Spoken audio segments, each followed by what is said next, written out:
Good evening to our audience from East Coast, Midwest, or good afternoon to those who are joining us from West Coast. Welcome. Thank you for joining us today. And my name is Jenny Gao. I'm current 2020-2022 Vice President of the North American Chinese Writers Association, Great DC chapter. I'm so honored to have two renowned poets, Dr. William Marr, or FEMA, and Mr. Ethelbert Miller joining us today. So first, let me invite Julian Wang, Wang Zhirong.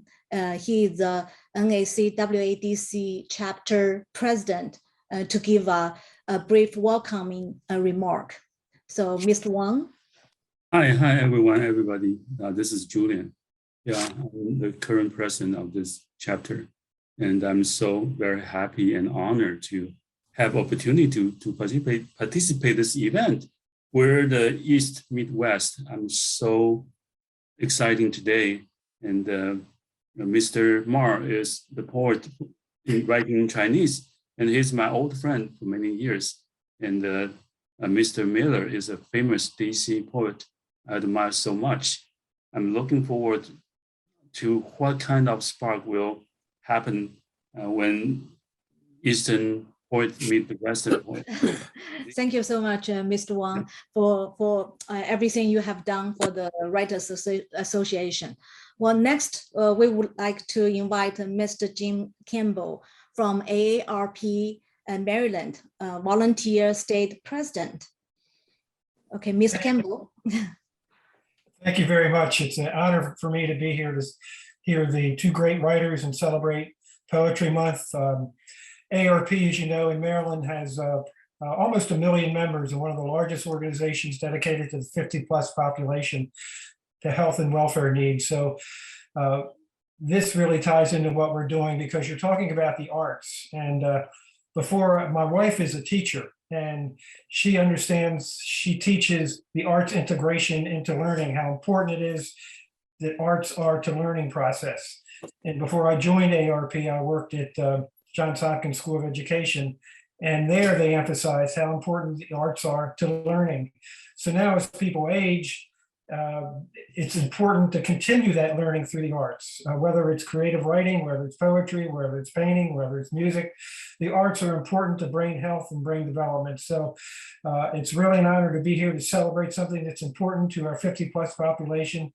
And I'm excited and glad that I was asked to participate tonight. So thank you all very much. Appreciate it. Well, thank you so much, Mr. Campbell, for such a warming welcome. AARP in Maryland is very, very supportive of our Chinese community. AARP is not only for retired people, but also for anyone 50 and older. So welcome to the 50+ club. On behalf of the North American Chinese Writers Association, we would like to extend our gratitude to you and your organization. Well, thank you very much.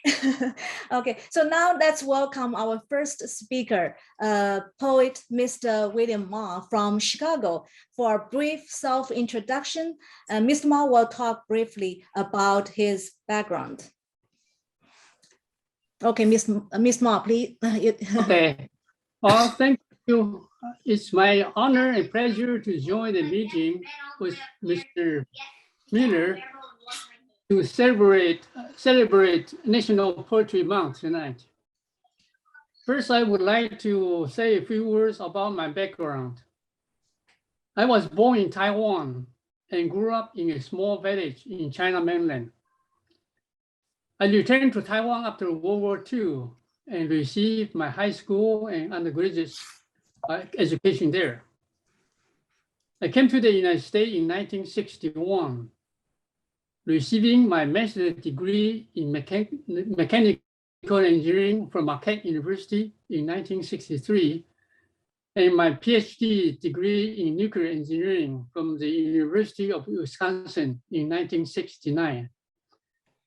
During my 27 years with Argonne National Laboratory, before my early retirement, Okay, I did research poetry. in many different areas, including nuclear reactor safety, energy and environmental systems, and electric vehicles. Poetry has been my passion ever since I was a child. But I started writing seriously only after I began working at Argonne when a friend of mine, who was the editor-in-chief of a poetry journal in Taiwan, invited me to translate on a regular basis contemporary American poetry.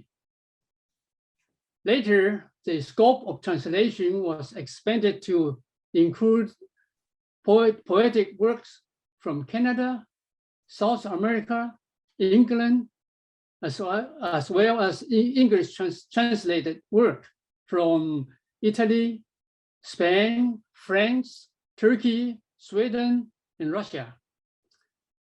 The experience of translation inspired me to write my own poetry ever since. With an engineering career supporting my family, I was able to concentrate in my writing over weekends and evenings. On the other hand, writing poetry served as a relief valve for the pressure built up from my daily work. Later on, I also engaged in artistic works such as painting and sculpting. I believe that a person who loves poetry and art can enjoy a richer and more colorful spiritual life. Through these artistic activities, it is possible to discover new meaning and see new beauty in ordinary objects from our everyday life. Thank you. Thank you, Mr. Marr. Mr. Marr is an engineer and a scientist, as well as a poet. I'm sure his background is inspiring to our audience. We can use our left brain and right brain to live a full and interesting life, just like Mr. Marr. So, so our next speaker is our well-known local poet, Mr. Ethelbert Miller from Washington, D.C. So welcome, Mr. Miller. Well, thank you for the invitation. This is a very nice event, and I'm very happy to participate. I'm going to just mention 4 things about myself. The first is I'm a literary activist. In many ways, it means being a cultural caretaker. I'm very much concerned with documenting and preserving African-American literature. I think it's important for a writer to not only write, but to become involved in helping the literary community. This means working with teachers and librarians. It means going into prisons and senior citizen facilities. It also means serving on the boards of various organizations. And this is something that I feel every writer, if you're pursuing your journey, it's one in which you're interacting with others.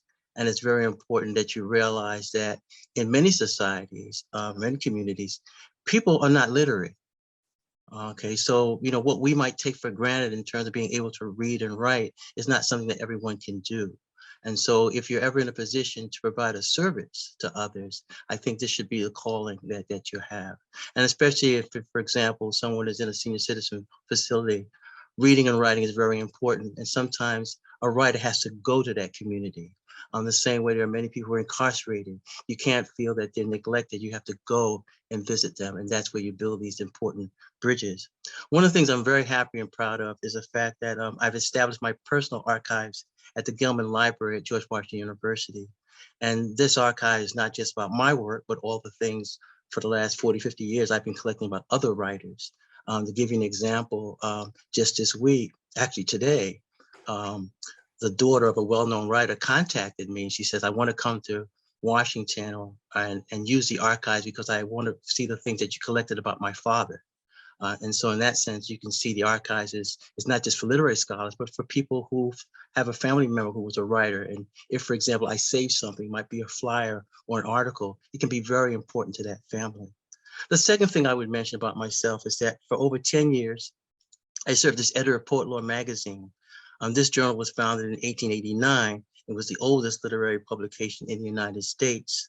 My co-editor, Jody Bowles, who was also a poet, she was a person I worked with closely for those years. And we both learned a lot about poetry. We learned a lot about form and structure in terms of just reading the submissions. And I think every writer should at one time in their life, in a career, edit a magazine. Because being an editor, one discovers quickly what one likes and dislikes. And being a good editor requires a willingness to embrace the voices that are different from one's own. And so when you talk about East meets West, well, many times you find there are publications in which editors are doing that, bringing people together in one magazine. And what happens is that's how they're learning. That's how they're making these links. The third thing I would mention about myself is that in the 1990s, I was invited to join the core faculty of the Bennington Writing Seminars by the director at that time, Liam Rector. And that placed me in the workshop setting. I did not come to the MFA programs, but being invited to participate in one was very, very important. And this was a low residency program. And for those of you who are listening, the low residency program is for, I would say, for people who are working hard and people who are maybe seniors who don't have time, to be on a campus every single day. And so the low residency program is very, very important. But what I liked about teaching is that it helped me to develop what I call my literary muscles. It helped me to be very supportive in terms of nurturing a person's career, getting them from point A to point C. And that meant a sense in terms of being able to listen and actually nudge. I remember the first time I was at Bennington, I made some critical remarks, which I realized I should not have done. I should have been in a position to make critical remarks, but also be in a position of helping one. And on the fourth thing I would mention about myself, if I just completed work on my baseball trilogy, and I've written about baseball since the 1970s, but in the last few years, I've been focusing on baseball. And this, I would say, is my major contribution to American letters. And I think we talk about East meets West. We know that today, Japan and Korea has been making significant contribution to baseball. And so, my 3 books in terms of this trilogy is very important. If God Invented Baseball came out in 2018. When Your Wife Has Tommy John Surgery and Other Baseball Poems came out in 2021. And this year, How I Found Love Behind the Catcher's Mask will be published in September. All three of these books would not be possible without Kirsten Porter, who's participating in this program. I've been blessed in terms of having a person who's been just like a significant other to me and has been helpful. And I don't think I would be productive without her. Well, thank you very much. What an impressive legacy, Ms. Miller, for contributing art, poems, and literature to our community. So if anybody from our audience who wish to share any feedback or comments or ask questions, and please write in the chat box. So now Mr. Marr will recite 2 of his poems, Autumn, Window, and Retirement. First in Chinese, then in English, and he will also talk briefly about these 2 poems. Okay, thank you. Both my wife and I love nature. Very seldom I have seen her applying makeup. This prompted me to write this poem, Autumn Window, which is also the title poem of my first book of poetry in English, published in 1995 and reprinted in 1996. So I'm going to read the Chinese version first, because in most poems I started with Chinese, and then I translate to English. Right now, I kind of sometimes start from English, then go back to Chinese. So, but anyway, I'm going to read Chinese first, okay? 秋窗，进入中年的妻，这些日子，总爱站在窗前梳妆，有如它是一面镜子，洗尽铅华的脸，淡云薄施，却雍容大方，如镜中成熟的风景。Autumn window. Now that she is middle-aged, my wife likes to stand before the window and comb her hair. Her only makeup a trace of cloud, the landscape of a graceful, poised maturity. Most of my poems are very simple and very short. So anyway, the next poem I'm going to read is called Retirement. Now, I wrote this poem right after I retired from Agang National Laboratory in 1996. I had a wonderful feeling that from then on, I could freely spend my time with the birds, squirrels, trees, flowers, join my invented organization, AARP, the Association of Never Retired Beings. Just like after retirement, joining AARP, the American Association of Retired Persons. 退休者诗歌 One， 终于能直呼云、鸟、松鼠、花、树以及万物的名字，因为他现在也有资格参加他们那个永不退休者俱乐部。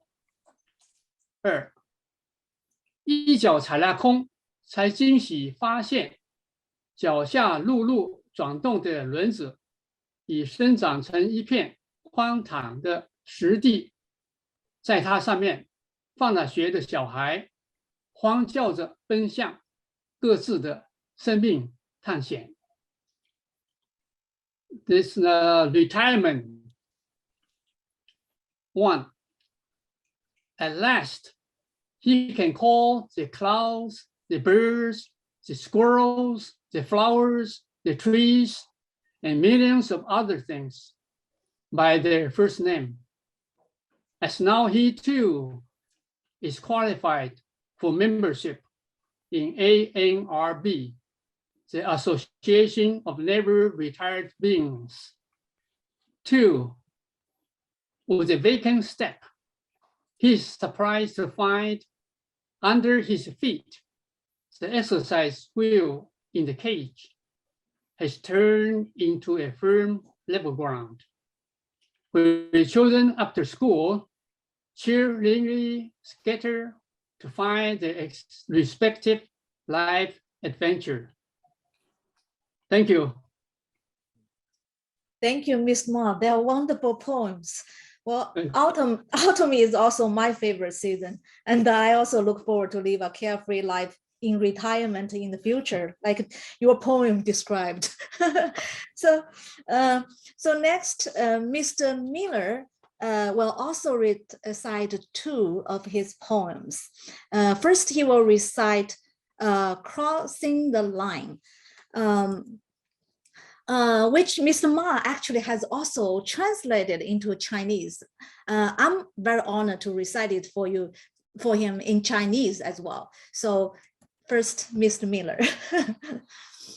Crossing the Line for Maria. Sitting across the table from you, I think back to when our friendship came down from the mountains. It was a cold day, and the miners had not left for work.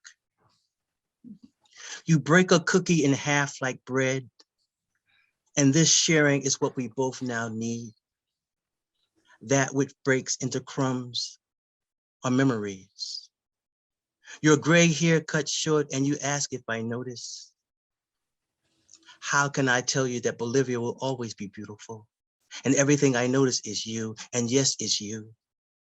Our napkins folded in our hands, folded as if our meeting now is prayer.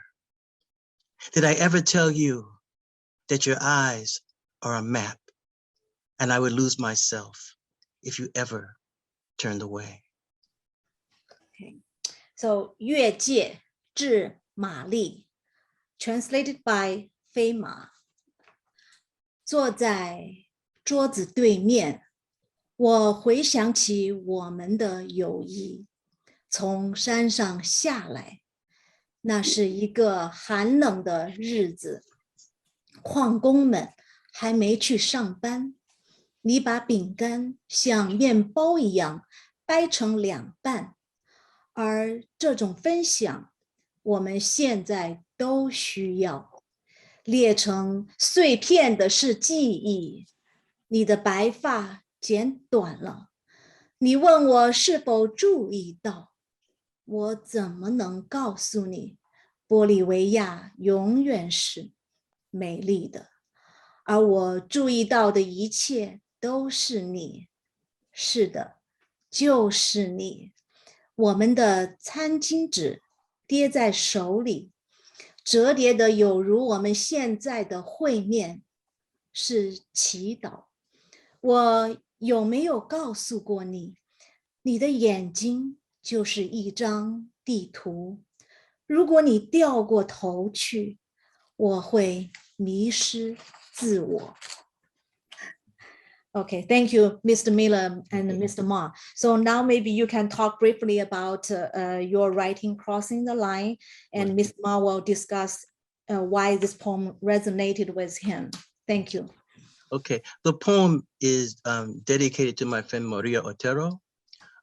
Maria and I were founders of the DC Humanities Council when we were both in our late 20s.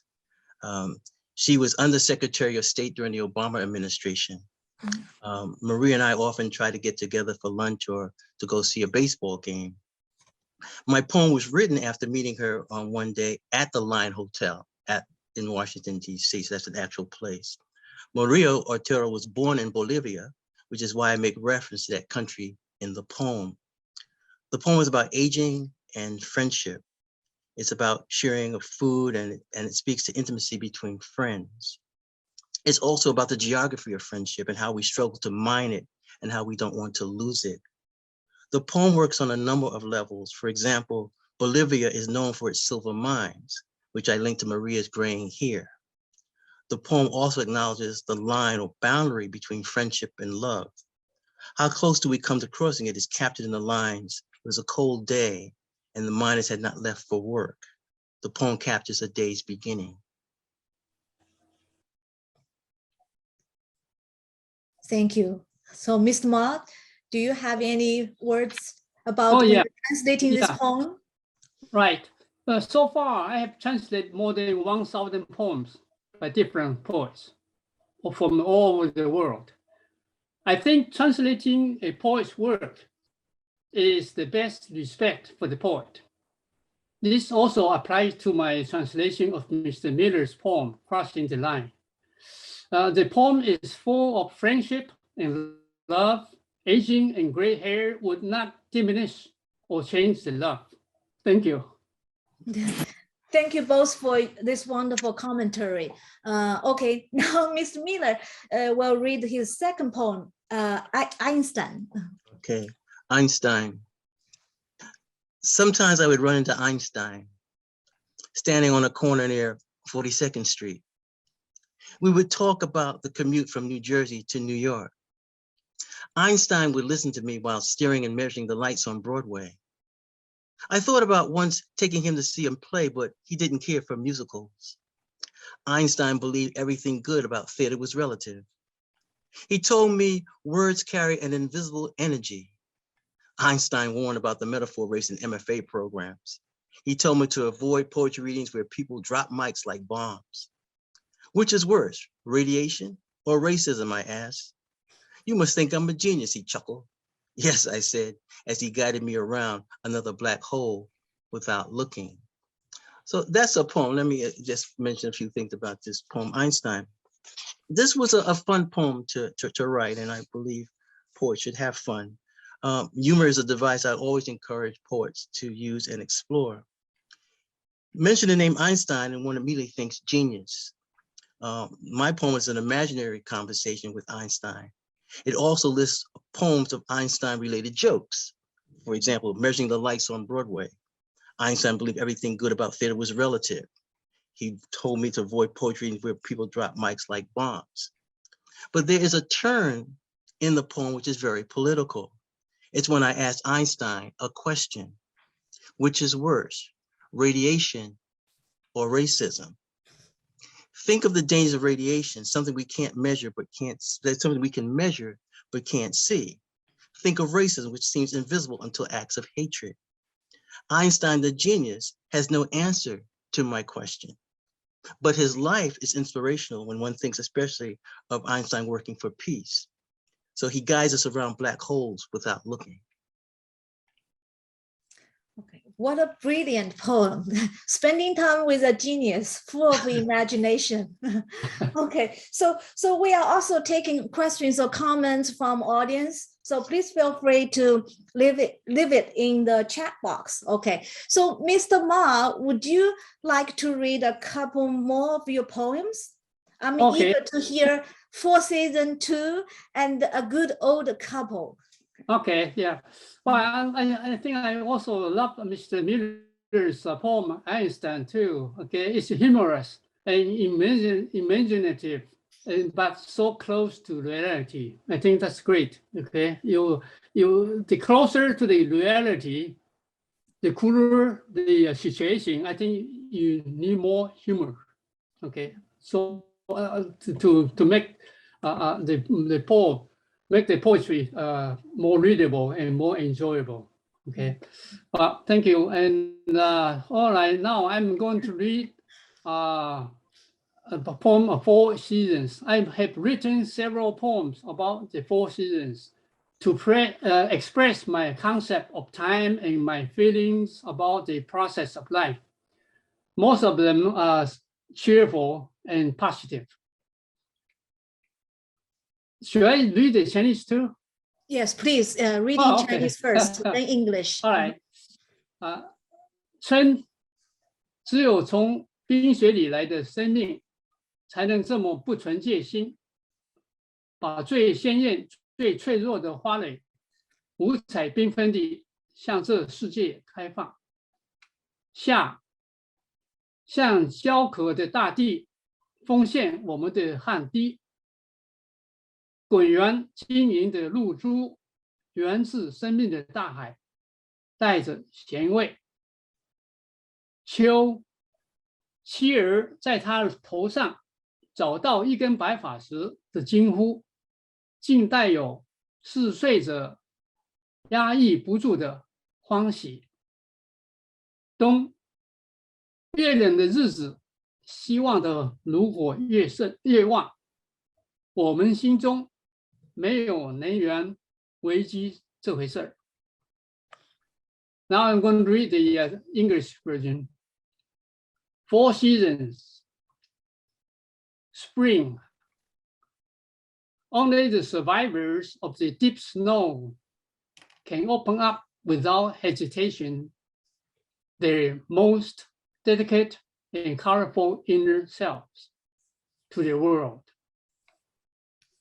Summer. To the scorched earth, we offer our humble sweat.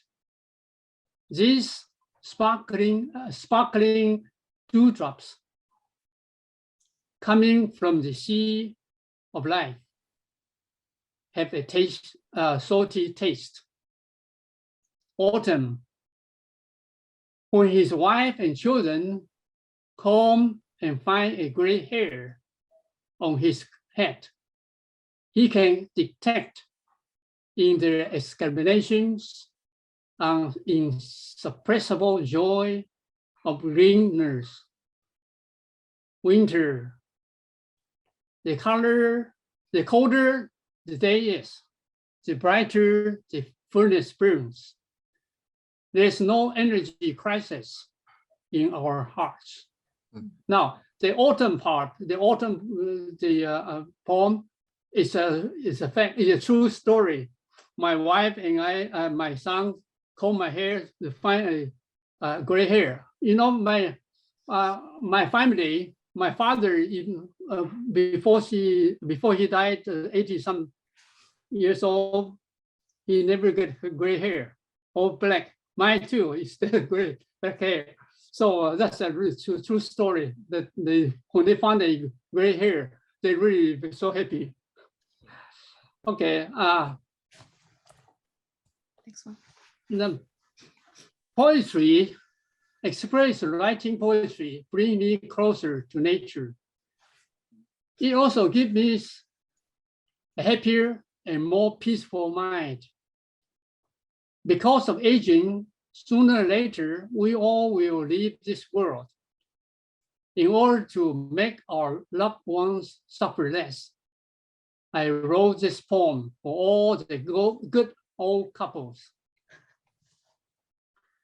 一对老佳偶，用爱情的蜜汁，把彼此养得快快活活、白白胖胖。而为了不让老伴尝到丧偶的悲痛以及凄凉的孤单，双方都暗下决心，绝不让自己先离开这世界。A good old couple with the sweet juice of love, they nurture together a happy and healthy life. And in order not to let the loved one suffer from the grief of bereavement and the following desolate loneliness, they both make up their minds secretly never to leave the world before the other. Thank you. I think that's Okay. Thank you, Ms. Ma. That was wonderful. I always love places with 4 seasons, but that doesn't mean I don't like places with 2 seasons, like Florida, California. They're beautiful too. Okay. And also in Chinese culture, old always means good, which means knowledge and wisdom. And this poem is so lovely. I like it so much. Mr. Miller, I also understand you have another poem to share with us. So would you like to recite your poem, Suddenly? This is Suddenly. Suddenly, I begin a poem with the word suddenly. It's all because you said you lost your voice. This came after I said, I missed you. Now I missed you more, as if suddenly you were gone, as if you had never said goodbye. You are every hello I have ever wanted to hold dear, every hello I wanted to kiss hello. Suddenly, this poem ends. Too suddenly, the way love ends suddenly, when you lose your voice and cannot say I love you. I miss your voice, and now everything I hear reminds me of you. I hear you as if suddenly we were back together, and you and I were not missing each other. Oh, so suddenly, my dear, I thought I might lose you. Come now, hold me close, hold me near, hold me close, and suddenly. Wow. It's a beautiful poem. So Mr. Miller and Ms. Ma, you are both welcome to make some brief remarks about each other's poems. Well, I love this poem. I think Mr. Miller's poems really lots of full of tender emotions and love. So I think that's really great. We need that in this world. I want to ask you a question, Marr. My work was similar to yours in terms of when I started writing, many of my poems were very, very short. But what happened is that I started doing poetry readings, and somebody would introduce me, and the introduction would be longer than my presentation. So from reading from reading publicly, I began to write longer poems. And then I was wondering whether have you attempted a long poem or a sequence of poems? Like you have the seasons, which is 4, but I just wonder whether you had poems that maybe went like 6 or 7 pages. No, I think that to me, the shorter the poem is more, you can put in more meanings. Okay, the thing that even a very short poem, people can find lots of meaning from my poem, because it depends on their experience, their even the mood when they read it. A friend of mine that he put my book of poetry in the bathroom, he said, and every time he have time, he just read it, and he said every time he found something different. So even the short poem, I try to put as much meanings and images into the poem so that the people, the reader can find their own. That's it. Well, what I found out, you were talking a lot about nature. I found out that during, for example, the recent, ongoing pandemic that we've been going through, in the beginning, what happened, it forced me to, be at home. And then I started writing haiku. I started sitting out in my backyard and just looking at nature. And also what happens with the haiku form, you're sort of compressing things into a short form, and the focus is on the image, and I felt that was a very good discipline. And I was wondering, how important is the image to you, especially since you're also like a painter too? Yeah. Well, you know that the modern society right now, I think people don't have too much time to read stuff. When you look at the poem, it's so long that you really feel that, should I go ahead read it? Because if I cannot finish it, it's kind of waste my time. So that's the problem. And also too, that when a lot of people write a long poem, that you really kind of, you cannot concentrate. Mm-hmm. You kind of wandering around your mind. That's something that I think I try not to write long poem. Well, otherwise, also too, I don't have time because I work full time. Well, let me ask you the question. Since you poetry, right. Evening and weekends, I never write anything in my office. That's one thing that I respect, my work. So I only write in evening or weekends. So I try to write as short as possible. But people told me that the shorter the poem I have, they get deeper feeling. So I think that's it's okay. Different people have different idea. Right. How do you handle, since you're talking about time, how do you handle revision? How do you set aside time? Okay, you wrote a poem, but now you want to sort of polish it. Do you have time to do the revision? Well, I usually write it over the weekends or evenings. Okay. Sometimes I will wake up in the middle of the night and then something came up. Then I try to remember it, and the next morning I get up and write it down. So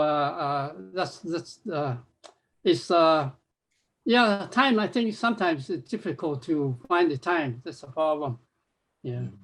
Do you keep like a notebook or journal where you are putting down like ideas and things of that sort that you would come back to and then write a poem about? I used to, yeah. But right now I use computer, so I don't do that anymore. And then another thing I'm curious about, I'm looking at myself also. I wonder, as the aging process kicks in, do you write less or do you write more with a certain urgency in terms of how much time you have left? So I just wonder, as you age, sometimes you say, okay, well, I have more time to write or I'm reflective, but I'm just wondering how the aging process affects your creativity. Well, that in fact, that I think the last couple of years, I wrote fewer poems.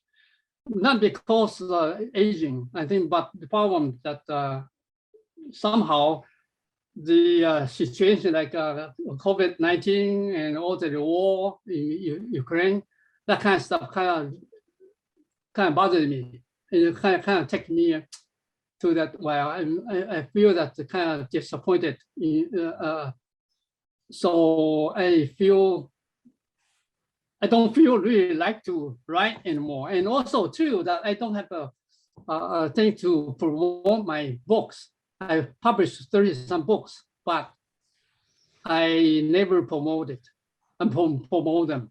And I don't think that in this country, not the people know my name, And so that, I don't have time, one thing. I don't have the talent to promote myself, But the thing that I really, in 1996, before I joined the Illinois State Poetry Society, I never know any American poets. And one day, one of the coworkers, I found out that he write poetry.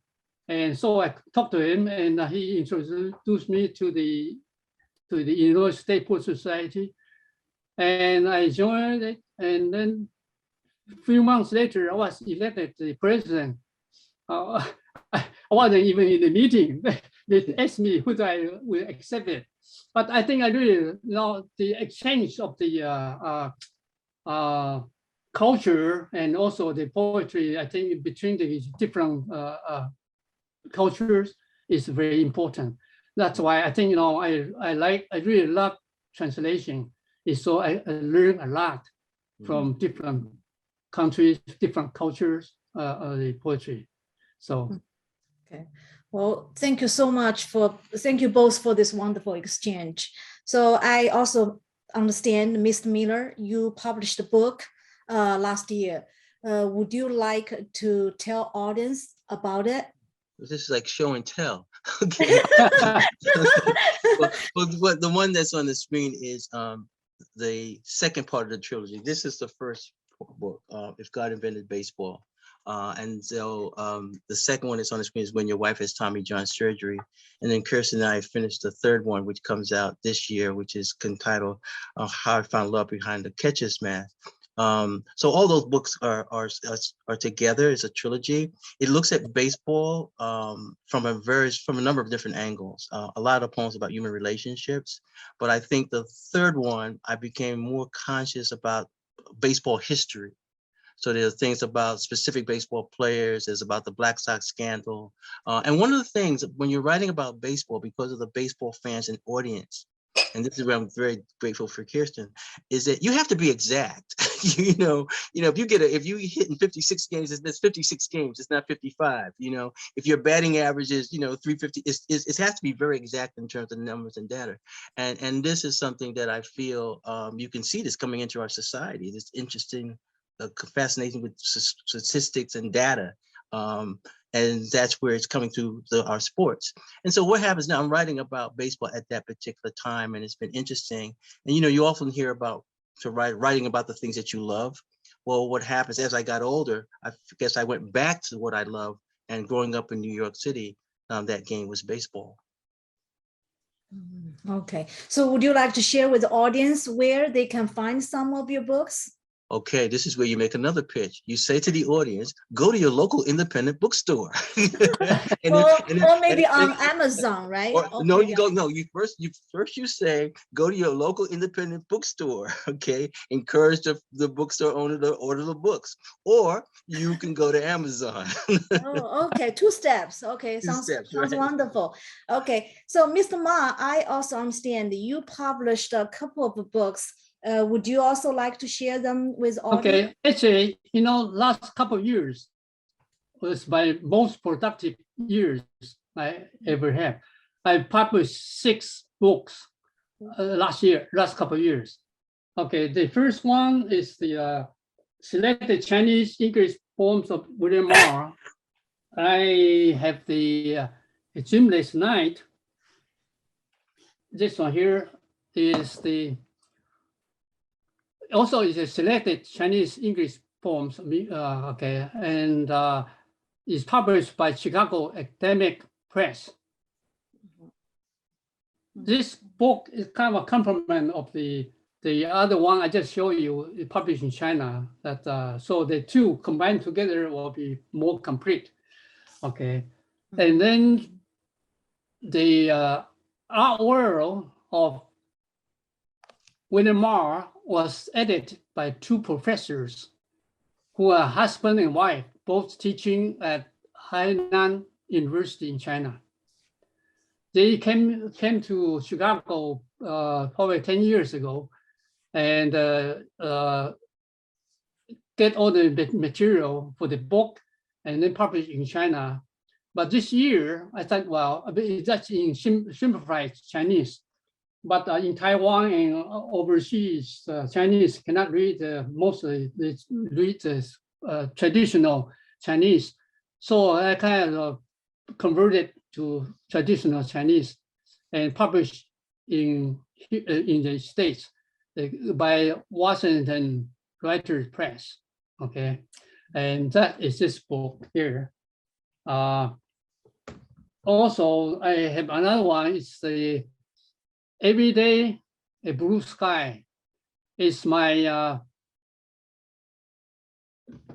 this here. It's humorous, in my humorous and satirical poetry. I really like humor in the poetry because otherwise it's boring. So I try to put as much humor as possible, especially even that the topic is very sad or very like today's world, that I still try to put as much humor into the poem as possible. So this book is published by also by Washington Writers Press. Now all these three books, you can look it up in Amazon.com under my name. You put my name there, then you'll show up, and they tell you where to. If you would like, you can buy it from the Amazon.com. Okay. Okay. So this is wonderful. Thank you so much for sharing your newly published books. So according to Chinese astrology, Mr. Miller, do you know 2022 is your zodiac sign? Yes, it's the tiger. It's a year of the tiger. Yeah. So congratulations. Thank you. And also, Mr. Marr, you were born the year of the rat. So in Chinese, we say that 老虎 and 老鼠. So that both literally means old tiger and old rat. so you both have led a fantastic life. Thank you so much. So Ms. Lily Liu, are there any questions or comments from our audience that you would like to share with our speakers? Yes, thank you so much, Ms. Gao, for hosting such a wonderful sharing of East and West. We have two questions, one for Mr. Miller. And because he's a literary activist, why is it important to have April set aside as the month for National Poetry Month? And then there'll be a question for Mr. Marr. Well, the Academy of American Poets is the one that really made it official. And one of the things they wanted you to do during that month is to bring attention to a genre that sometimes is overlooked. And so we pretty much do in April for poetry what we do in February for Black History Month. Bring attention to writers that we may not know. It's a way for school teachers to emphasize within the classroom the poems.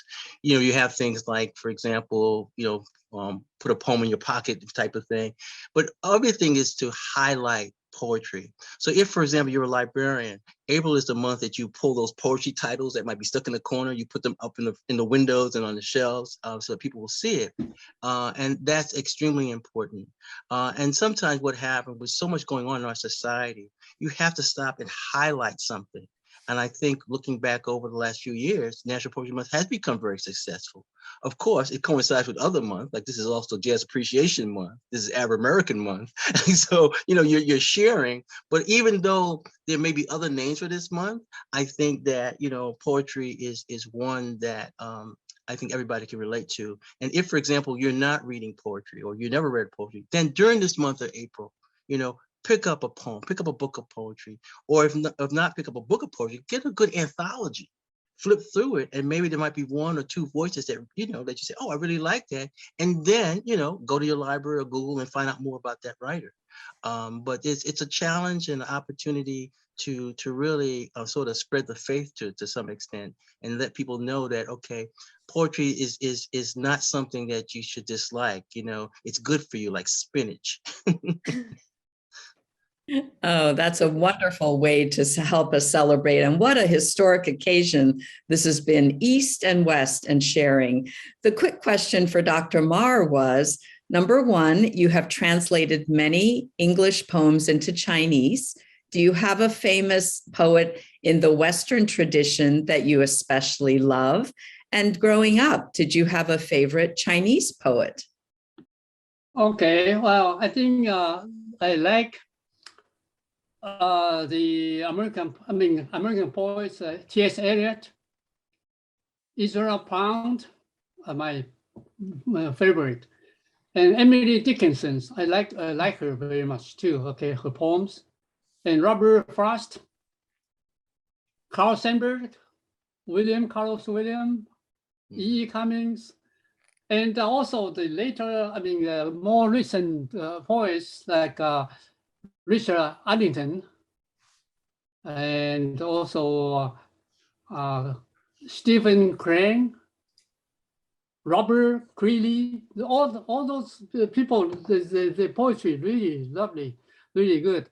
So I think I really learned a lot from them. Okay, and some of them, on the left, I also can't communicate with them too. Really, so learn a lot. Okay, and now what's the next question? Oh, the Chinese.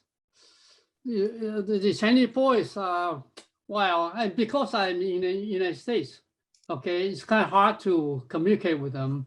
The most I communicate with them is in Taiwan, okay, because I publish almost every other month, every other month, the bi-monthly journal that I publish.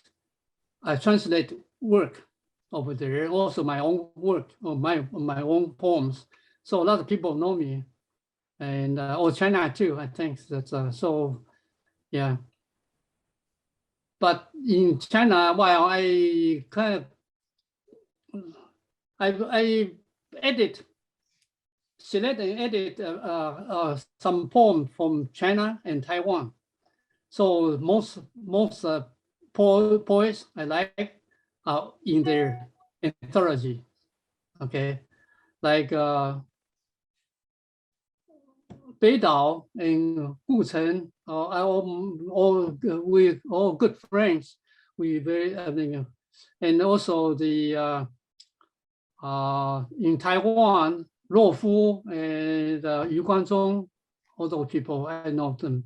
So although that I started very late, they start much earlier. Okay, I really started late. So and the Ji Xuan, he passed away. What, 100, over 100 years old. He was 100 years old, and we became very good friends. He lived in LA, so I really learned a lot from him too. Okay, so I had, because writing poetry, I have met lots of good friends with the poets and also the artists too. The artists, I started painting very late because I thought I didn't have the talent. But a friend of mine from Taiwan, he also a poet and also a painter, artist. He said, oh, anybody can paint, no problem at all. So because he said, well, I am one of the example. So we started, my wife and I started learn how to paint in 1990 something. Then really love it. I think it's really great. So, and that because of this activity, so we know lots of people in China, in Taiwan, and even Southeast Asia. I really know lots of people there. Okay, so yeah, you kind of, if I just an engineer, I won't know so many people. Get into the different area, So yeah, I can complain my dislike. Really, I think I do my best, but nothing really. Even though I'm not famous, I don't think I'm famous. I don't want to be famous either. Like but I think I know lots of people, and because I write my writing poetry, I have to kind of make me to read other people's poetry too. Otherwise, I might not get into that. So can enrich my life very much. Yeah. So, well, thank you so much, Ms. Ma and Mr. Miller. Thank you all for the inspiring words and the contribution you have made to our community. Thanks also to North America Chinese Writers Association, Great DC chapter, and AARP Maryland, and all of you for attending the event tonight. Thank you, Miss Lily Liu, for your marvelous coordination. Well, what a joyful evening and a beautiful conversation. So I certainly enjoyed. I hope you all enjoyed it. So any other words, last words, Miss Miller and Miss Marr would like to say before we close up today's event? Well, to continue, celebrating, National Poetry Month. And then I guess looking forward to May.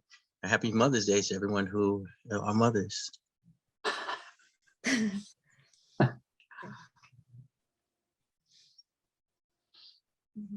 But I think, from tonight's meeting, I probably will spend some time learning from Mr. Miller, because you are very active in the field, in the poetry field, that I think I really should spend more time. I usually just write my own stuff, and well, we have a lot more to talk about. So I think I probably should, because what I passed my first book, Autumn Window, after they published, the Chicago Tribune have 2 pages. They introduced my book, and so as the first printing was sold out, and I will have second printing next year. Okay. Then after that, I kind of lazy. I don't go out to promote anymore. I usually go out to try to bookstore and try to read and try to sell books. But after that, I don't do that. I didn't do that. And then my second book is Between Heaven and Earth. And after published, I just didn't have interest to promote it. So that's why that's only 2 English books. What you just said there is a reason why we have National Poetry Month, to put emphasis on that work which has not been promoted, Right. And so this is why this month is a good one. Right. So anyway, I think probably still, I think I probably learn from you. Maybe that try to more active, become more active, know more people. That but I think that's good, really. Yeah. Okay. Not only writing, but the acting too. So one more last words from Miss Lily Liu. Yes, I just wanted to acknowledge some very special guests in the audience. Dr. Sojin Kim is in the audience, and if she feels comfortable, she wrote a lovely piece in the chat about how she has enjoyed this evening. And then also Professor Zhang Feng from Harvard area, if she could unmute and say a few words. I believe she's going to be hosting Dr. Marr soon. So Dr. Kim, if it's convenient, please feel free to unmute yourself. And please say a few words, because you wrote something so lovely in the chat. Thank you. She said that she might have some issues with her microphone. How about you, Dr. Zhang Feng? Are you able? Thank you. I'm honored to join this meeting. Actually, I know this activity today only. Yes. Will you be hosting? Is it your department that will be hosting Dr. Marr later this month? Yes, it's our literature group will hold the conference for Dr. Marr. Wonderful. I'm sure it'll be a wonderful experience. Well, thank you all so much. I'll turn the microphone back to Ms. Gao. Thank you. So then we'll just see you next time. And goodbye and good night. Okay. Thank you. Okay. Okay. Bye-bye. Bye-bye. Thank you so much. Thank you.